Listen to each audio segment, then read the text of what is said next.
Okay. We had a very, very big weekend, I figured, or I thought.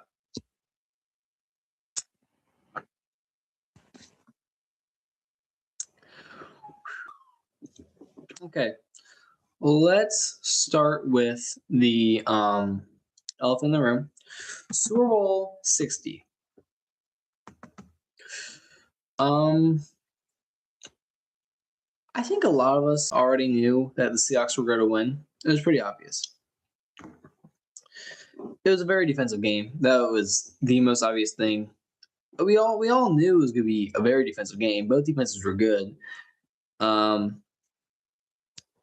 The thing is, though, the Patriots during the game were better in every aspect than.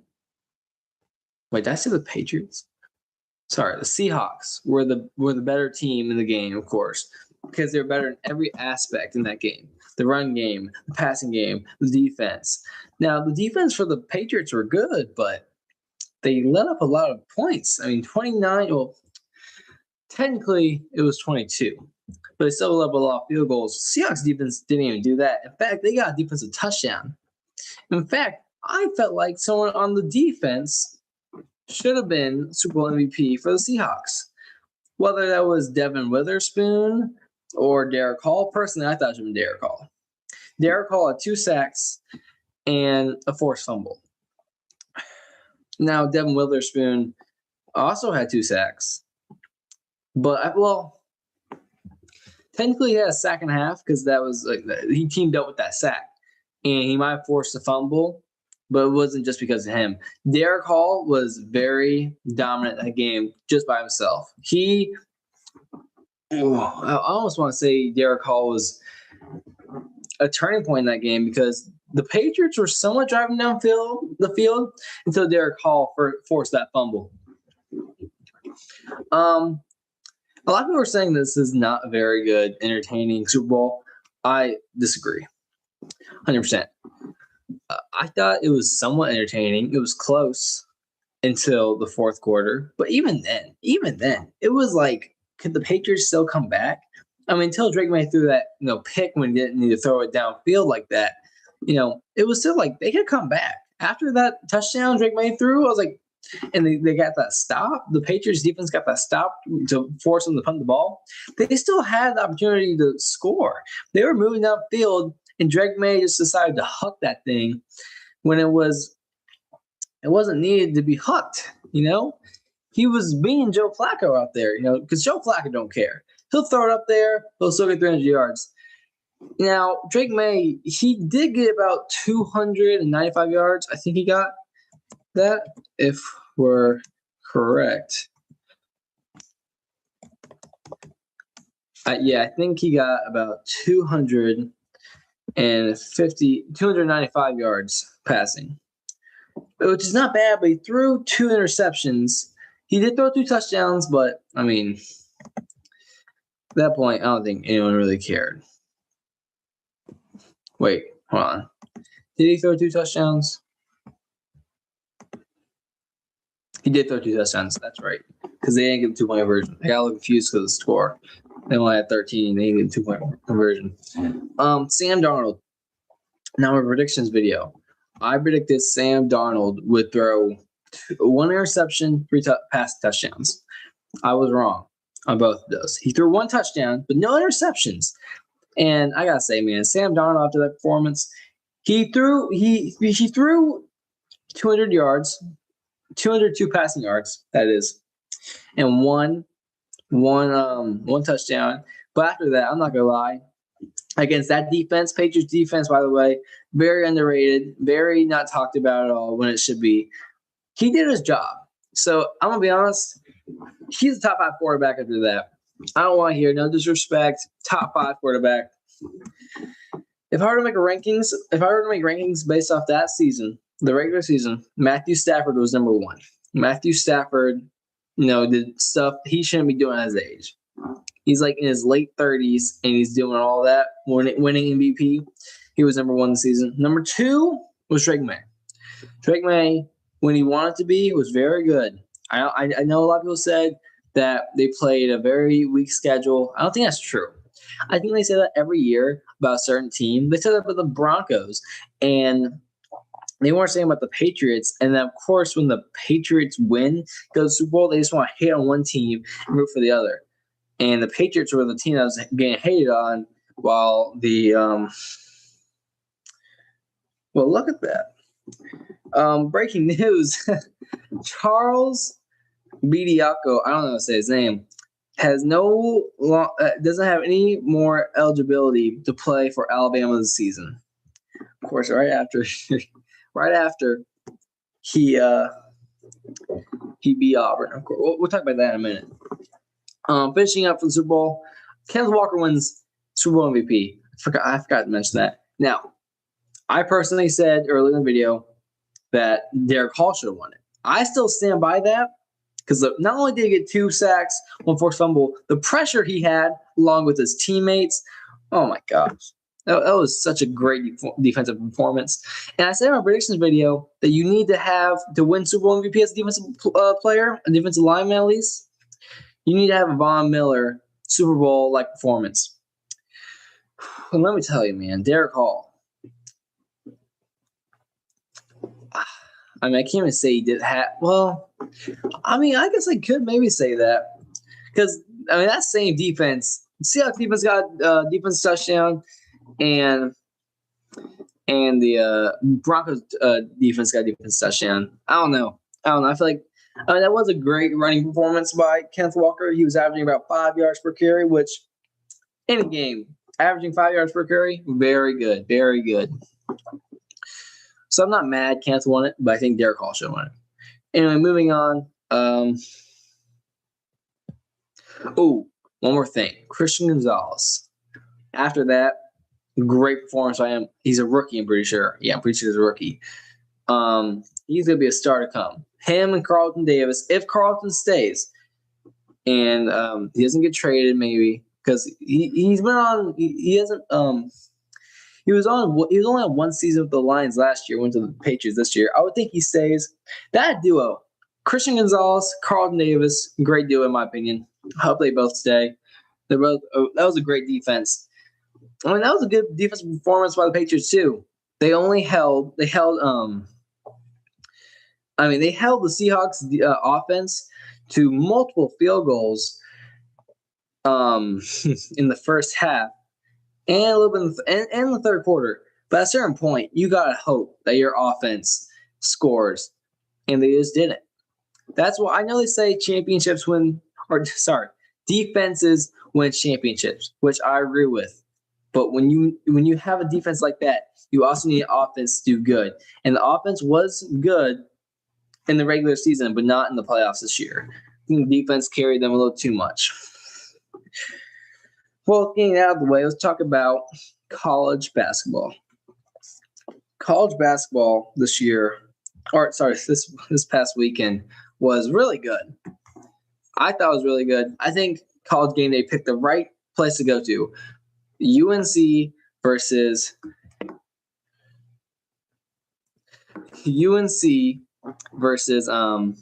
Duke. By the way, Christian Gonzalez is not a rookie. I was wrong about that. Sorry.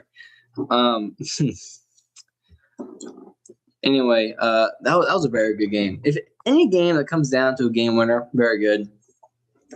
Here's what I got to say about that game, right? It was definitely the best game of the weekend, for sure. Number 14 team beats the number 4 team.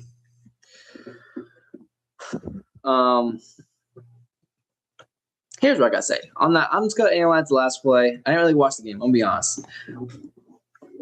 What they did was kind of what Georgetown did to Michael Jordan in the national championship in 1982.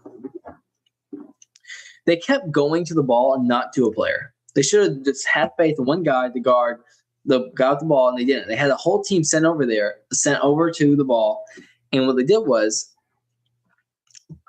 he once he saw a bunch of guys were on him, he swung it to the corner and he hit the 3. The man hit the 3. Big clutch players make clutch time plays. I'm gonna go. Okay, now I'm gonna go on to Auburn versus Alabama. I was actually at this game, so I'm gonna analyze this a good amount. I mean, this game, no defense was played here. No defense was played whatsoever. I don't care how many blocks I saw. I don't care how many rebounds I saw. No defense was played. It was straight threes, layups, dunks, whatever. No defense was played. Auburn was up 10 and gave that lead up. I mean, when a score ends with like 90, hold on, what was the final score? The final score was, man, I was at this game. How do I not remember the final score? The final score was 96-92. When a game ends 96-92, there's no defense. It's just straight threes, and that's what Alabama did to win this game. Alabama then in this game was hot fire. I'm not saying Auburn wasn't. Auburn was hot fire too. I'm an Auburn fan. I was at the game rooting for Auburn. You can see it back there. Yeah, you can see right there. But, I mean, at a certain point, you got to guard LeBaron Pylon. LeBaron Pylon was lighting them up. And I don't know why their game plan wasn't to guard LeBaron Pylon like they were supposed to do.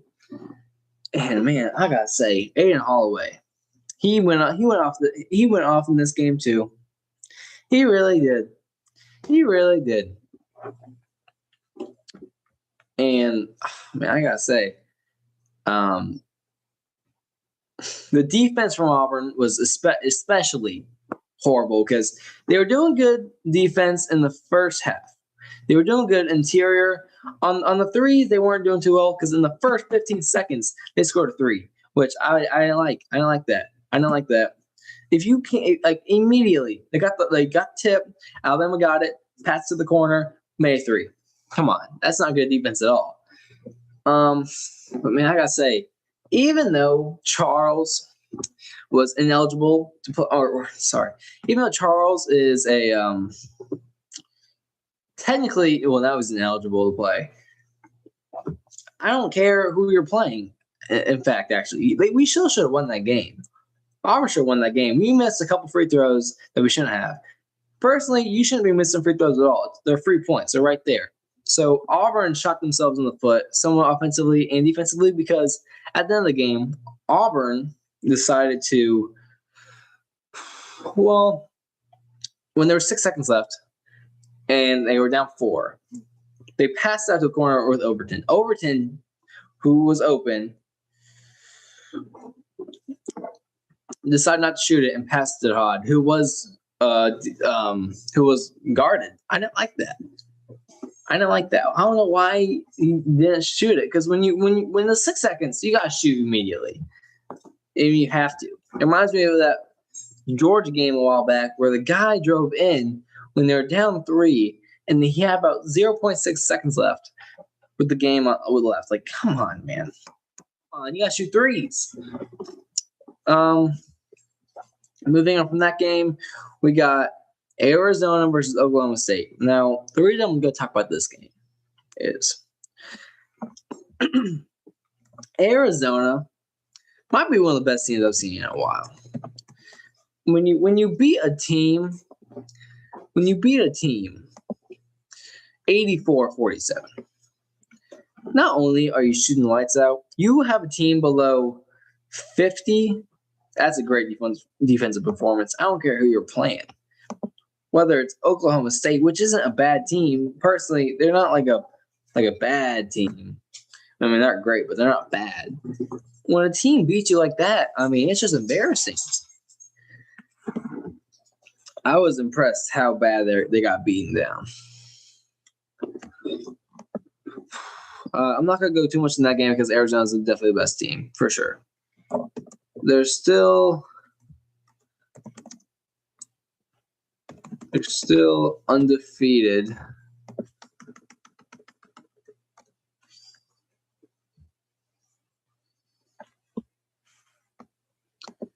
So, I mean, if they keep winning more games like these, they're gonna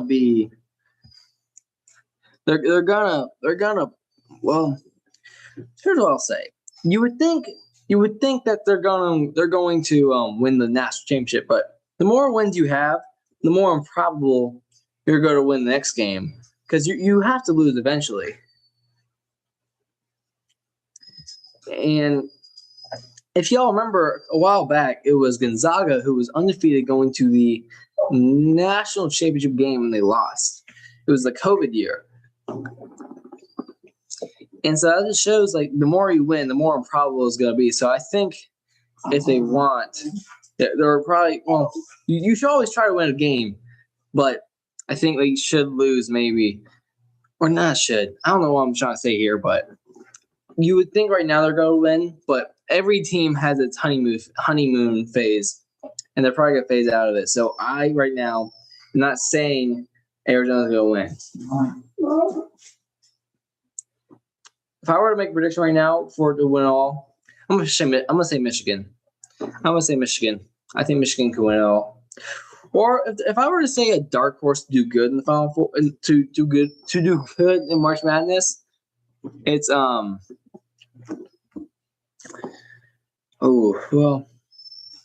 St. John's isn't bad. I want to talk about that. St. John's beats number 3 UConn. All right. Now, St. John's beating UConn is huge. I think it's a big win.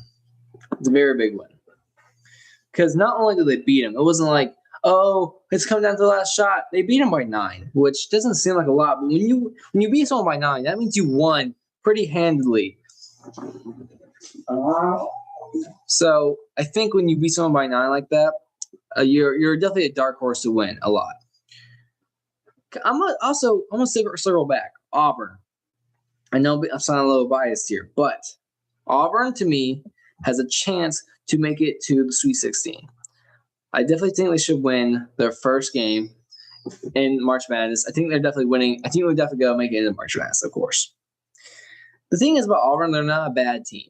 They really could be ranked, but their depth is not good. 7 guys is really what their depth is. You have the starting lineup: Todd Pettiford, Kevin Overton, Keyshawn Hall. You got Sebastian Williams-Adams, who is really good, underrated freshman, and you got Keyshawn Murphy. Then you have the backups, which is Elijah Freeman, who could be a starter. He chose not to be a starter. He came into Stephen Pearl's office a couple weeks back and said, you know what, put SWA in and take me out. I think he works better in the lineup, which I think is awesome for him to admit that. But then you have Jovic, he's 6'8", and he has to play the center a little bit sometimes when Keyshawn Murphy gets tired, which doesn't work because he's playing against big guys like Charles in the Alabama game. And that just doesn't work. And we don't really have a backup point guard because the backup point guard, Caden Magwood, he's getting some trouble. So he can't really play too much. Well, he doesn't play at all, in fact. If I were to end this video with one more game to talk about, it would be, I guess, Iowa State versus Baylor. Now, Iowa State, who is top 10 in the nation, held on versus Baylor. Now, this makes me lose faith in Iowa State. Now, here's why I say this. When you're playing someone like Michigan State who isn't bad, but you only win by 3. Now, I'm fine with you, maybe squeaking out, a little bit, but only 3, though? I mean, you should win a little bit more by that. You should win – I'm saying you should win more than that, I think. If I were to – hold on. Where's the game at?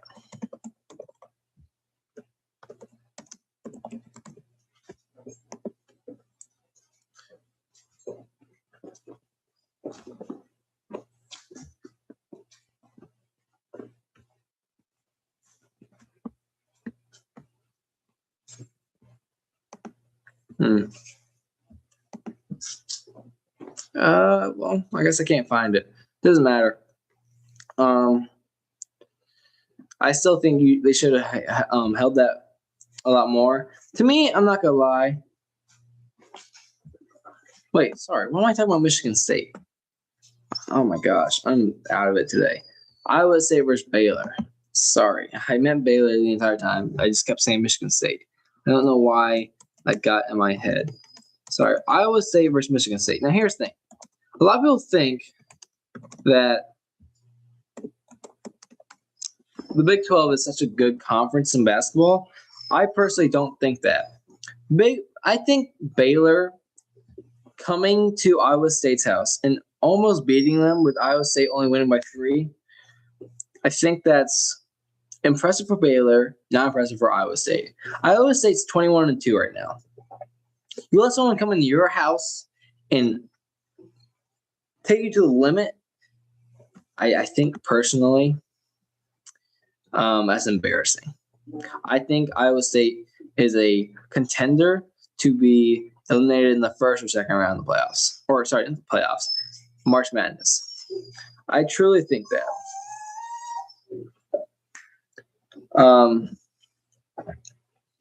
Okay, I think it's all the games we're going to go over today.